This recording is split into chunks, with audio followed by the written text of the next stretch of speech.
ఇప్పుడే జీ5 app download చేయండి. చూడండి మీ ఫేవరెట్ టీవీ షోస్ ఎప్పుడైనా ఎక్కడైనా. ఏంటి రుద్ర గారు, ఇక్కడే ఉన్నానుగా, ఎందుకు అంత గట్టిగా అరిచారు? నాతో ఒక్క మాట కూడా చెప్పకుండా, నా దగ్గర పర్మిషన్ కూడా తీసుకోకుండా ఈ రాజేశ్వరి విలాస్ ని ఎలా ఓపెన్ చేశావు? నా రాజేశ్వరి విలాస్ ను ఓపెన్ చేసుకోవడానికి మీకెందుకు ఒక మాట చెప్పాలి? మీ దగ్గర నేనెందుకు పర్మిషన్ తీసుకోవాలి? ఇప్పుడు రాజేశ్వరి విలాస్ లో ఎక్కువ ఓనర్షిప్ నాది. అంటే నేను చెప్పినట్టే ఇక్కడ నడవాలి, నా అనుమతితోనే ఇక్కడ ఏదైనా జరగాలి. ఓ, మీరింకా గతంలోనే ఉండిపోయారన్నమాట. ఒక్కసారి వర్తమానానికి రండి సార్, అప్పుడు రాజేశ్వరి విలాస్ నాది అని మీకు అర్థమవుతుంది. What nonsense are you talking? Rajeshwari Vilas నీదవడం ఏంటి? అసలు రాజేశ్వరి విలాస్ ని ఓపెన్ చేయడానికి కానీ, ఇక్కడ వంటలు వండడానికి కానీ, 10 మందిని పిలిచి భోజనాలు పెట్టడానికి కానీ నీకెలాంటి అధికారం లేదు. వెంటనే ఇక్కడి నుంచి వెళ్ళు. రుద్ర గారు, ఆ మాటకొస్తే రాజేశ్వరి విలాస్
అమ్మా, ఏమైంది నాన్న?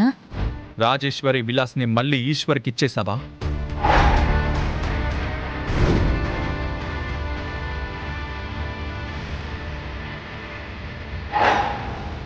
నిన్నేనమ్మా అడిగేది.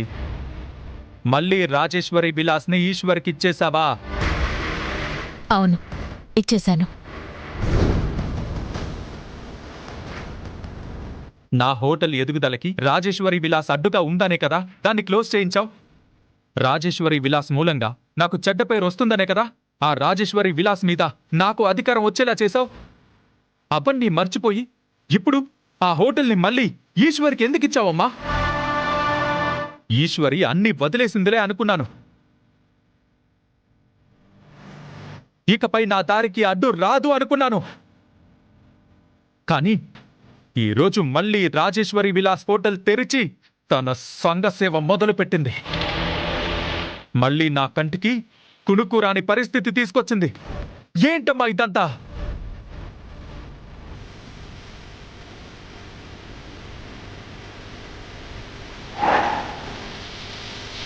ఏం చేసినా నీ సంతోషం కోసమే చేశాను నాన్న. నా సంతోషం కోసమా? ఇప్పుడు ఈశ్వరి రాజేశ్వరి విలాస్ని నడుపుకుంటూ ఉంటే నేనెలా సంతోషపడతాను? మళ్ళీ నా హోటల్ భవిష్యత్తుని రాజేశ్వరి విలాస్ నిర్ణయిస్తూ ఉంటే నేనెలా ఆనందంగా ఉంటాను? ఆ రోజు నువ్వు ఈశ్వరి ముందు ఓడిపోకూడదు. మీ ఇద్దరి మధ్య అనవసరమైన విభేదాలు రాకూడదు. అందుకనే ఈశ్వరి దగ్గర్నుంచి రాజేశ్వరి విలాస్ తీసుకున్నాను.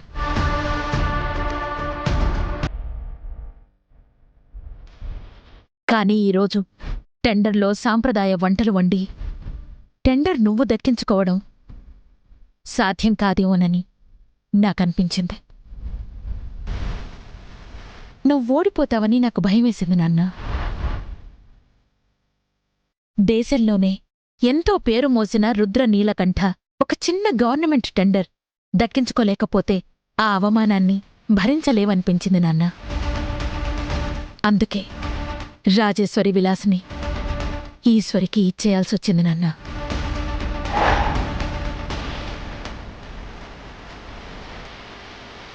అసలు మీరేం మాట్లాడుతున్నారో మాకేం అర్థం కావట్లేదమ్మా.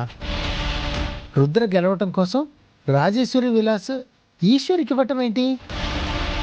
ప్రపంచంలో ఎన్నో వంటల మీద పట్టున్న నీకు మన తెలుగు సాంప్రదాయ వంటల మీద ఈశ్వరికున్నంత పట్టు నీకు లేదు. అందుకే ఈశ్వరిని ఓడిపోమ్మన్నాను.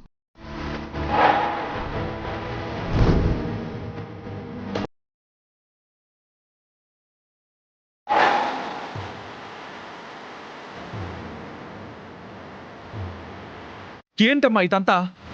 నేను ఓడిపోతే బాధపడతానని నువ్వు ఈశ్వరి ముందు తల వంచావా?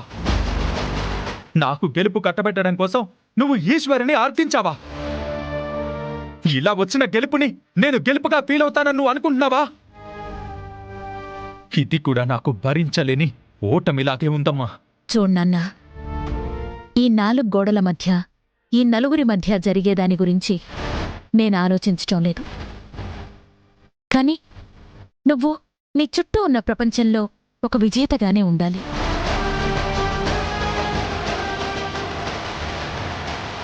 నీ వృత్తిలో అందరి ముందు ఓటమంటే తెలియని వాడిలాగే నువ్వు గుర్తింపు పొందాలి.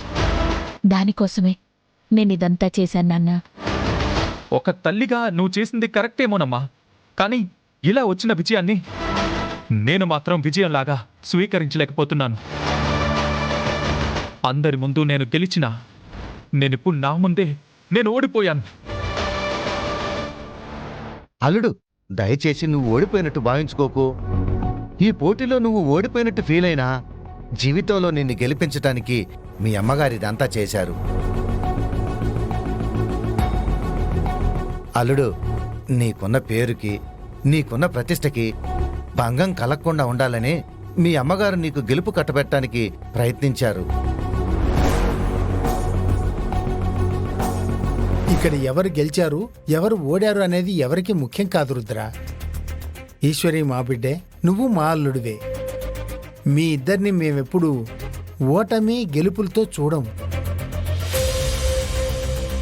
ఏది ఎలా ఉన్నా మీరిద్దరూ సంతోషంగా ఉండాలని మేమందరం కోరుకుంటాం.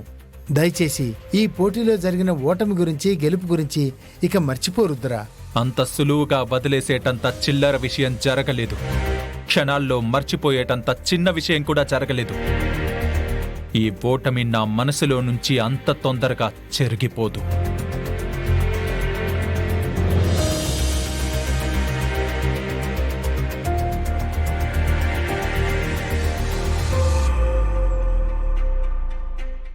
జీ5 యాప్ డౌన్లోడ్ చేసి అన్ని ఎపిసోడ్స్ పూర్తి ఉచితంగా చూడండి.